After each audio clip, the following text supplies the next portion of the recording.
এই যে দুই ছাগল ব্যবসায়ী এসে যাইতেছি ছাগল কিনতে দুইটা। এই যে পার্মানেন্ট ছাগল ব্যবসায়ী, এই যে কুরবানি ছাগল ব্যবসায়ী।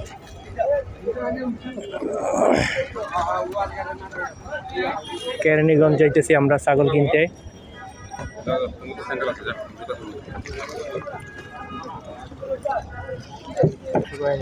এই যে ছাগল ব্যবসায়ী, ছাগল কিনতে যাইতেছি।